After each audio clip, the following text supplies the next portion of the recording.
Serbia nuk po gjen qetësi përballë bashkëpunimit ushtarak mes Kosovës, Shqipërisë dhe Kroacisë.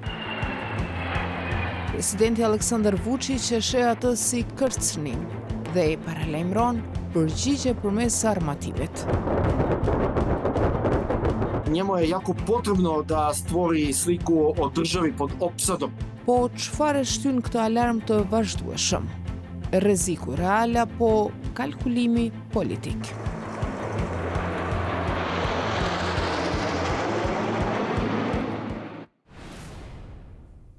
Shikues të nderuar, përshëndetje, mirë se vini në edicionin e ri të Ekspozes, magazinës së përjavshme televizive të Radios Evropa e Lirë. Unë jam Valona Tela.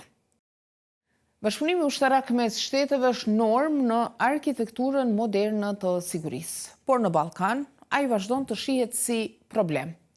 Të paktën nga Serbia, kur përfshin Kosovën dhe dy aleatët e NATO-s, Shqipërinë dhe Kroacinë.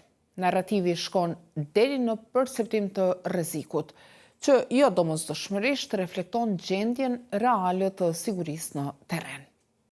Piknisje e gjithë kësaj dinamike ishte një deklaratë për bashkëpunim në fushën e mbrojtjes dhe të sigurisë mes Prishtinës, Tiranës dhe Zagrebit, e nënshkruar më shumë se një vit më parë.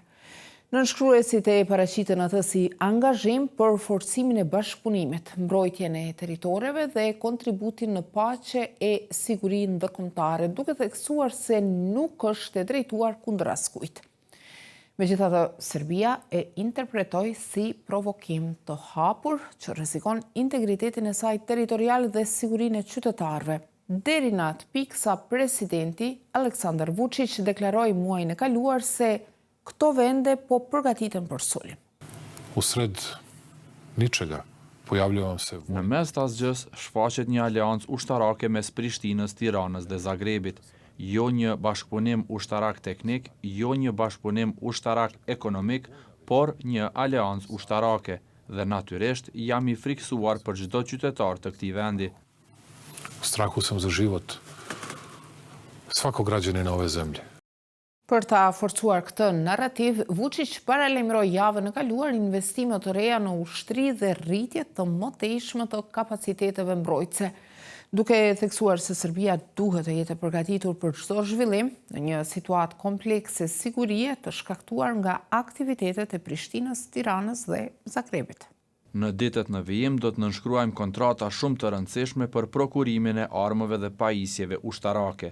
Presim vizita të rëndësishme dhe kontrata të reja me vende të tjera me qëllim bërjen e porosive të mëdha për ushtrinë tonë.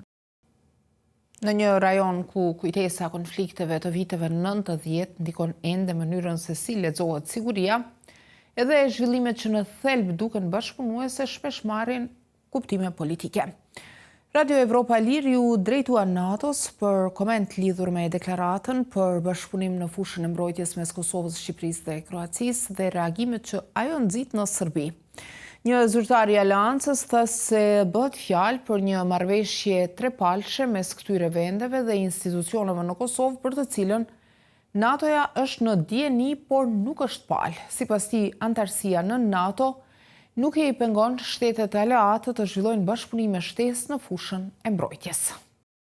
Serbia e paraqet veten si ushtarakisht neutrale, ka buxhetin më të madh të mbrojtjes në rajon dhe bashkëpunon paralelisht me NATO-n, Rusinë dhe Kinën.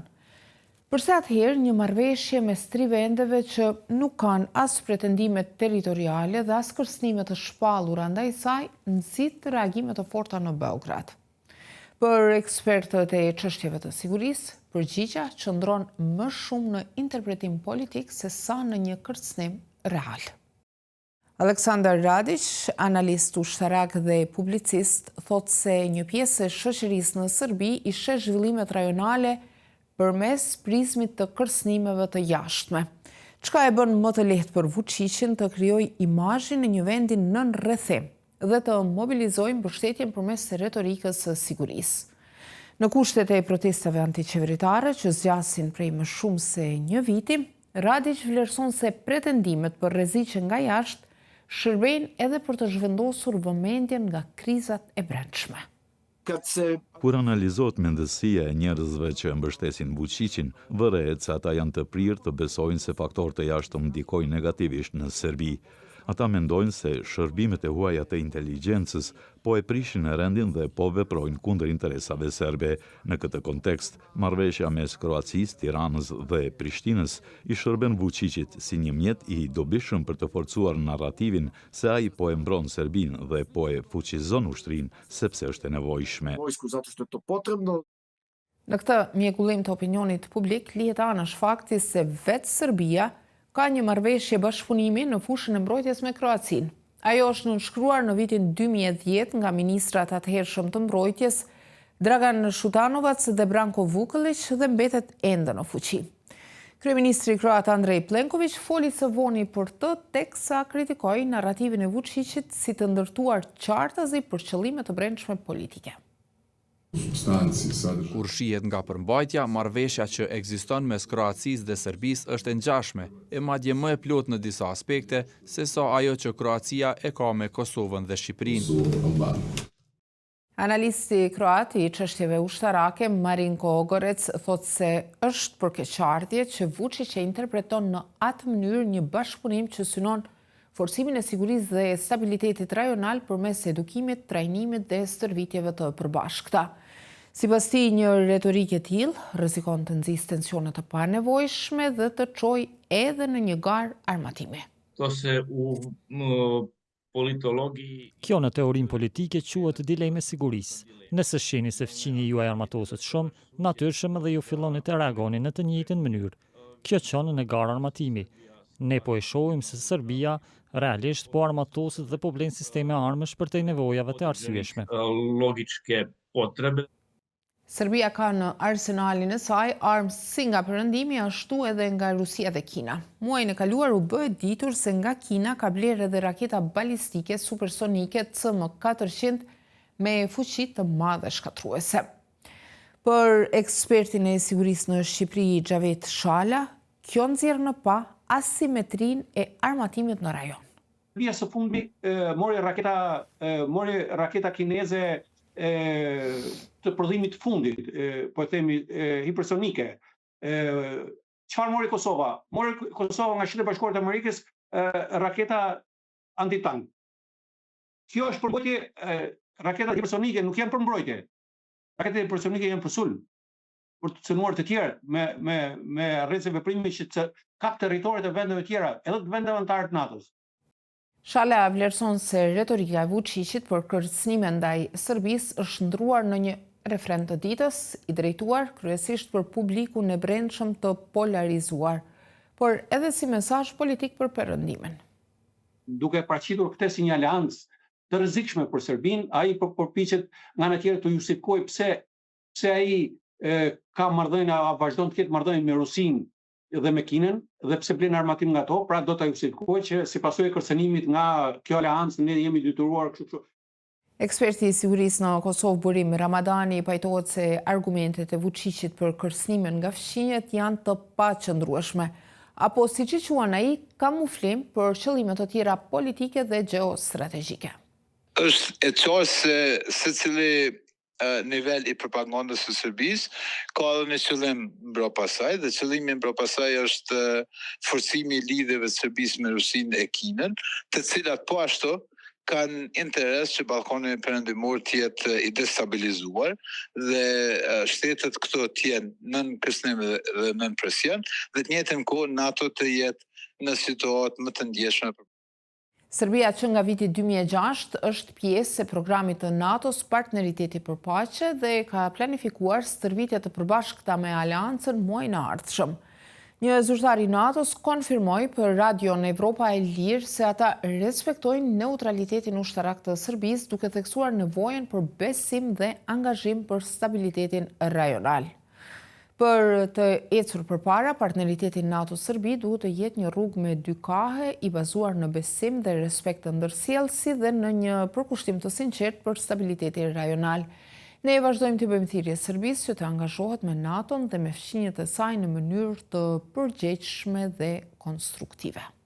Edhe ambasadori i Shteteve të Bashkuara në NATO Matthew Whitaker gjatë një vizite në Serbi këtë javë i bëri thirrje Beogradit që të thellojë bashkëpunimin me SHBA-n dhe NATO në fushën e sigurisë. Në një shkrim për gazetën serbe Politika, Whitaker tha se blerja e teknologjisë mbrojtjes, që nuk është në përputhje operacionale me sistemet evropiane ose amerikane, e ndërlikon bashkëpunimin e ardhshëm dhe krijon pengesa të panevojshme. Shala në anën tjetër vlerëson se vetë propozimi i Shtëpisë së Bardhë për emërimin e një ushtaraku në pozitën e ambasadorit amerikan në Shqipëri tregon se SHBA-ja e trajton me seriozitet çështjen e sigurisë në Ballkan dhe e sheh rajonin si pjesë të rëndësishme të interesave të saj strategjike. Për Radićin tani është koha që Serbia ta definojë pozicionin e saj. Neutraliteti ushtarak nuk është as i njohur ndërkombëtarisht dhe as funksional. U Serbi treba da se postavimo prema... Në Serbi duhet të pozicionohemi ndaj NATO-s në një mënyrë tjetër, ose të bëhemi antar me të drejtat të plota, ose ta definojmë ndryshe neutralitetin dhe të ecim përpara, jo të krijohet përshtypja se të gjithë rreth nesh janë armiq. Fatkeqësisht, kjo e çon Serbinë në një situatë ngjashme me vitin 1999, kur të gjithë ishin kundër saj. Atë kohë, NATO-ja e bombardoi Serbinë dhe hapësirat ajrore të të gjitha vendeve përreth Serbisë u përdorën për veprimet e forcave të NATO-s. Kjo duhet të ishte një mesazh historik se një vend nuk duhet të krijojë një mjedis tërësisht pa aleat. Fatkeqësisht, historia në një farë mënyre po përsëritet. Se ne tako tragično, historia ponavlja. Tashmë Serbia duket se ka pa kontroll mbi dinamikat që po formësohen në rajon. Sipas Ogorecit, Kroacia dhe Shqipëria si anëtare të NATO-s dhe Kosova si vend që synon antarësimin, po i përshtatin kapacitetet e tyre ushtarake me standardet e aleancës. Një proces që ai e përshkruan si të kushtueshëm, por krejtësisht të natyrshëm për shtetet anëtare. Nëse kjo në Serbi lexohet si garë armatimi apo kërcënim, atëherë bëhet fjalë për mënyrën e perceptimit të realitetit dhe jo për vetë realitetin, përfundon Ogorec. Shikues të nderuar, kështu kemi ardhur në fund të këtij edicioni të Ekspozes. Për të rejat e fundit, vazhdoni të na përcjellni në faqen tonë në internet në adresën evropailir.org si dhe në rrjetet sociale Facebook, X, Instagram dhe YouTube. Bashkë takohemi të premten e ardhshme. Mirëmbëjtje.